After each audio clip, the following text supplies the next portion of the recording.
Jumbo, welcome to Kilimanjaro Safaris. My name is Dave. I'm going to be your safari driver for your 2-week photo safari through Harambe Wildlife Reserve. Look up overhead, see all those game spotting guides. Going to help you identify some of the animals you may see today. Now, if you plan on taking pictures and photographs, we encourage you to do so, but remember, you do need to remain seated at all times. There's no standing up, no leaning on a truck, and hang on tight to those cameras and video equipment, because we encounter rough roads, thorny bushes, anything falls on a truck.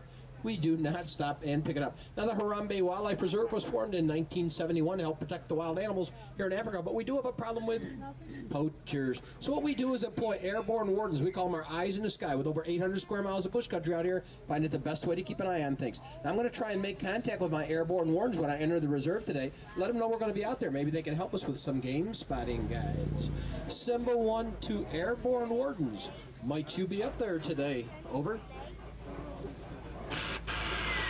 Simba 1, this is Warden Wilson Mutua. Over. Roger Wilson, I'm entering the Ituri Forest with some guests. Over. Hamjambo, Simba 1. Keep your eyes open and drive carefully. You should see lots of animals.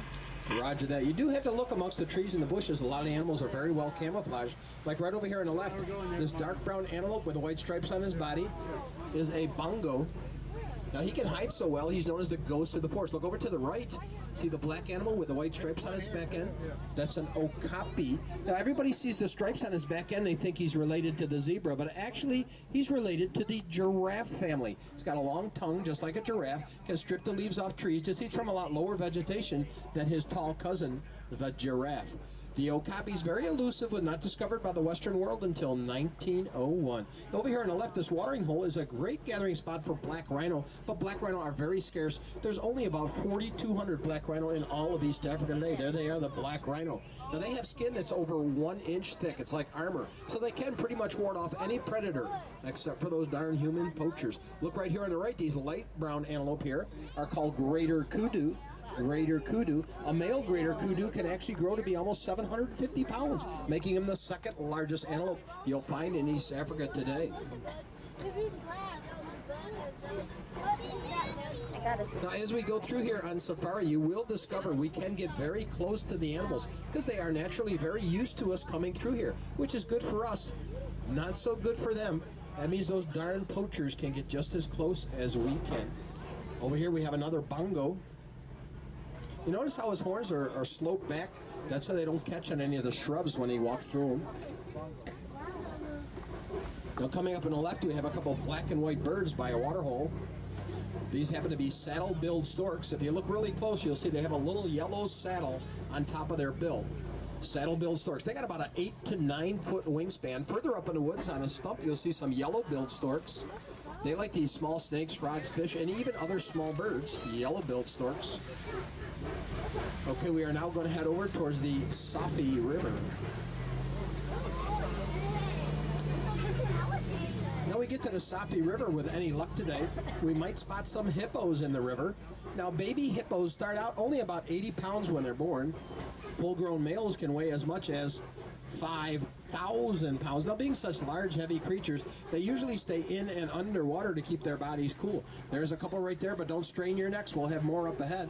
Now, when they go underwater, they can only hold their breath underwater for about 5 to 8 minutes. They need to come back up for air, and then they go back in the water to stay cool. They stay in the water most of the day and come out of the water mainly in the evening when it's naturally cooler, and they'll eat about 150 pounds of vegetation each and every day. There's the hippos right over here on the left.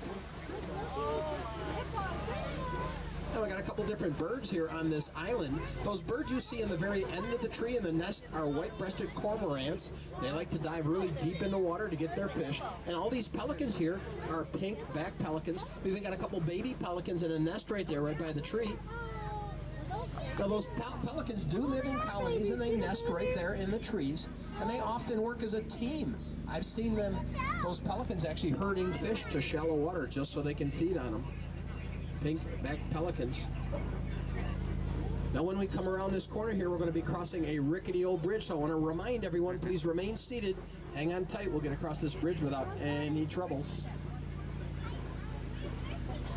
Oh, if you look down in the river here on the left, you'll see some crocodiles. Now, these are Nile crocodile, much larger than an American alligator. They can get almost 20 foot long. Now, when they open their mouth, oftentimes they're only trying to cool their bodies off, but when their mouth closes, they have 1,200 pounds per square inch of crushing pressure. Ouch! Okay, we are now going to head over to the savannas, a completely different ecological system than the forest we just come out of. We have mainly grazing animals out here. Come in. Go ahead, Wilson. This is Simba 1. Just wanted to let you know that my ground patrol has seen a lot of elephant activity near the red clay pits. You definitely want to check out that area. That tree's about 1,000 years old. It's nicknamed the upside-down tree because it looks like its roots are sticking out the top, but those are limbs, and it does get leaves about 3 months out of the year. The baobab tree. Okay, folks, this is where you're going to get one of the best views in all of Harambe. This is the savannas out here, part of the Serengeti grass plains of East Africa. This is where zebra and wildebeest and antelope and lion all migrate through here. This is known as the migration superhighway of East Africa, and this is all part of that wild Africa we are trying to protect right here in Harambe. Now look over here to the right. See some dark brown antelope with long curved horns? Those are sable antelope. Sable antelope happen to be the emblem of the Harambe Reserve. Those long curved horns can get up to 60 inches long.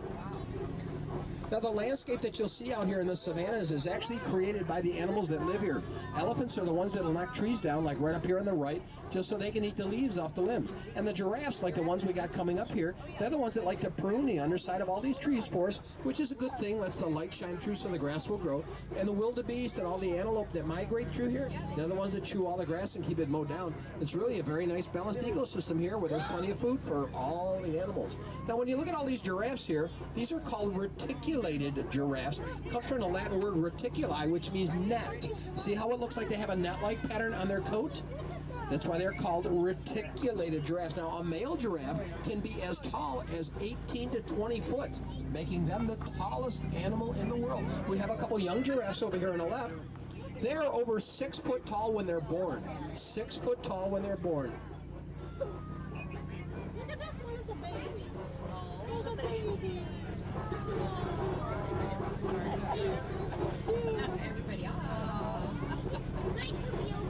A giraffe also weighs around 2,500 pounds, a full-grown giraffe.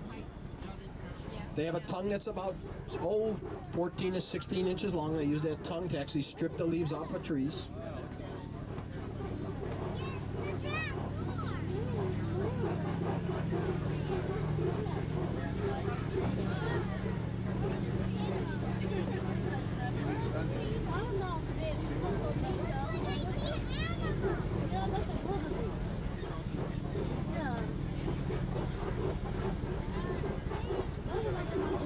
If you look right over here on the right, this has got some gray and black animals that are migrating across the road here. These are white-bearded wildebeests. Now, white-bearded wildebeests will migrate in very large numbers. Sometimes their numbers may exceed 1.5 million. Makes it the largest migration of any animal in the world, white-bearded wildebeests. Let's see the dark brown cattle over there with the big horns. Those are Ankole cattle. Those horns can get over 6 foot long and up to 20-inch circumference at the base. Ankole cattle. Now, they were domesticated by the Watusi tribe, so sometimes you'll hear them referred to as Watusi cattle. Ankole cattle. You'll see a small animal walking down the road with a black stripe on its side. That's a full-grown Thompson gazelle or a Tommy. Now, we are in elephant country, so with any luck today, we might spot some elephants out here in the savannas.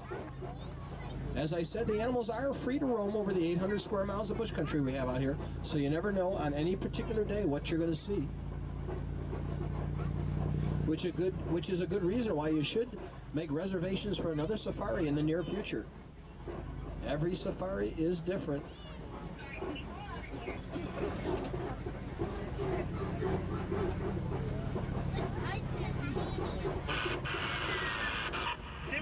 This is Wilson. What is your location? Over. Oh, I'm pretty close to Monkey Point. Over. Keep your eyes open for me. We picked up a baby elephant that was wandering off on its own. Animal We can't find the mother. What is it? Our Animal friend dude. poachers may be in the reserve. Oh, roger that. Okay, we might have poachers in the reserve. Got to keep our eyes open for anything strange. Here we have a large male African elephant right in front of us. Now, both male and female African elephants do have ivory tusks, makes them both susceptible to poachers. Now, on the left, we have some mandrill monkeys here. These are the largest monkeys you'll find in East Africa. Males can weigh up to 100 pounds, very colorful. See that male down there? If he happens to turn his head, he's got very bright red and blue markings on his nose there. Mandrill monkeys.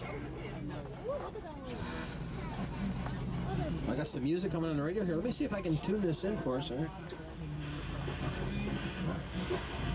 Oh, there you go. Listening to this music while we look for some more elephants out here in the savannas.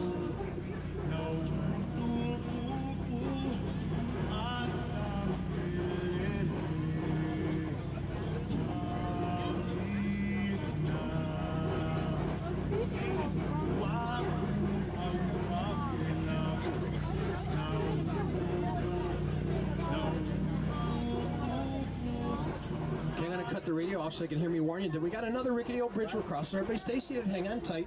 Hopefully we'll get across this bridge just like we did the last one without any trouble. Ooh, it doesn't sound too good though, but I think we'll make it, I think we'll make it, I think we'll make it. Oh, we're almost home free.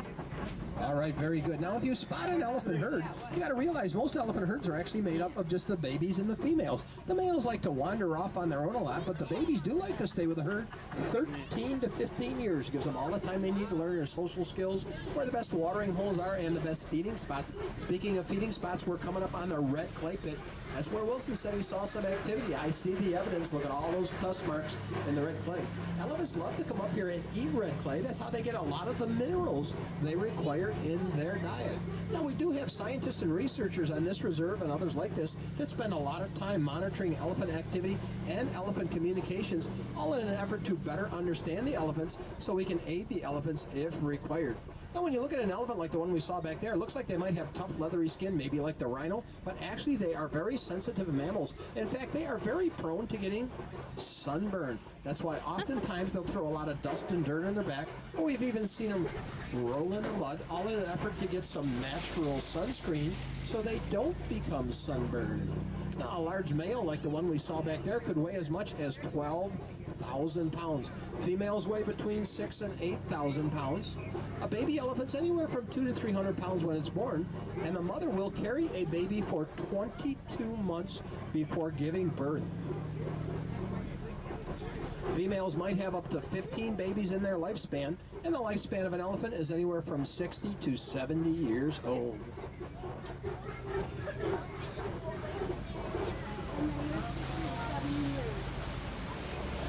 Now, as we come around here, you'll see some flamingos out here around this island. These are greater flamingos, the lightest and pink of the flamingo species. They eat shrimp and other crustaceans that contain keratin. It's that keratin in their diet that helps give them their nice pink color. Now, if you look close, you might see some that are just basically white or even have gray feathers on their neck and head. Those are just young flamingos. They haven't got all their coloring yet. That process could take well over a year. Greater flamingos. Now we come through this next cattle guard, we are going to be in white rhino country. Only with great conservation efforts on reserves like this have we been able to stabilize the number of white rhino. When I say white rhino, it's spelled W-I-T, pronounced white, V-I-T-E. It's African for wide-nosed rhino. So if you spot one, look really close. It's got a wide, flat nose. Oh, there's one running way up ahead there. Now we have some bantabak, these dark brown small antelope here on the left. These are bantabak. Now they are an endangered species which does not exist in the wild at all anymore. You will only find it on a reserve like this one, the bantabak. If you look on the ground on the right side of the road, you might see some large white eggs. Those are ostrich eggs. Largest eggs laid by any bird in the world are ostrich eggs. And each ostrich egg weighs probably 3 to 4 pounds. Ostrich eggs.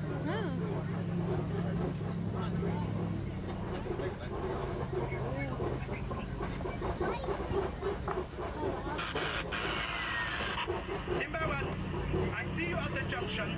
I suggest you go west. It will be worth it. Roger that, Wilson. There's that rhino running around, getting his morning exercise. Now, a rhino is very nearsighted, but if they catch sight of you and did want to charge, they could charge at about 35 miles per hour. White rhino.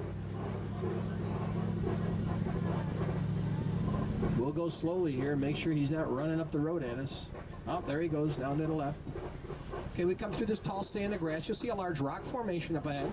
It's called the Copies. These rock formations jut out all over the savannas, and this is where we sometimes might spot a lion or a lioness. Oh, there he is, the lion and the lioness. They're both up there by that tree.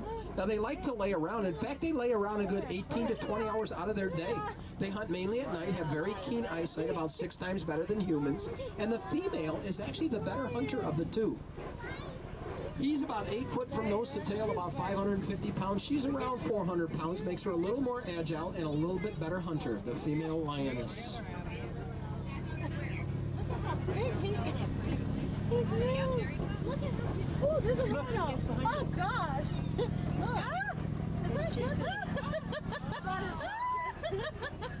Oh, my gosh. Yeah, it's getting close to Valentine's Day. I can expect that.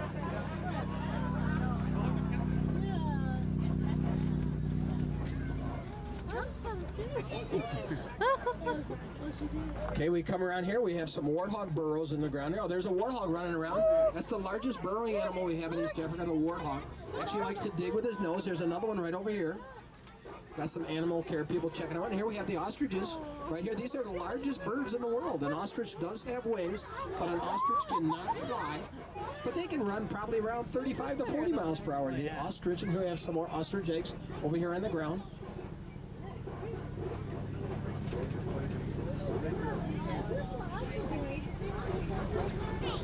See how friendly those are.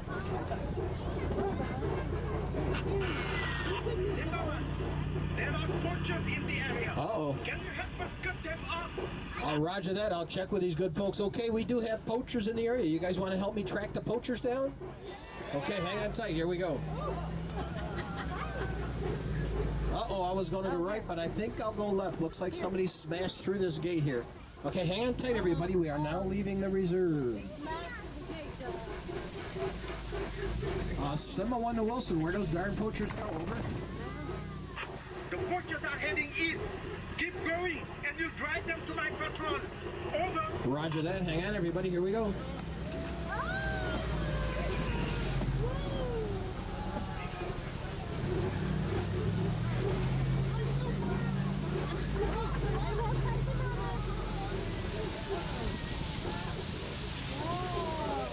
Uh-oh, gunshots. Better get out of here. Sima 1 to Wilson. I see what, oh yeah, it's a poacher's camp, all right, but I don't see any poachers, over. Oh, not to worry. You drove them right into my patrol. Oh, roger that, Wilson.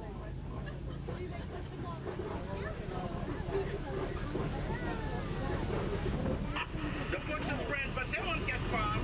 We located the mother elephant. Thanks to you, they are now both safe. Asante Sana, everyone.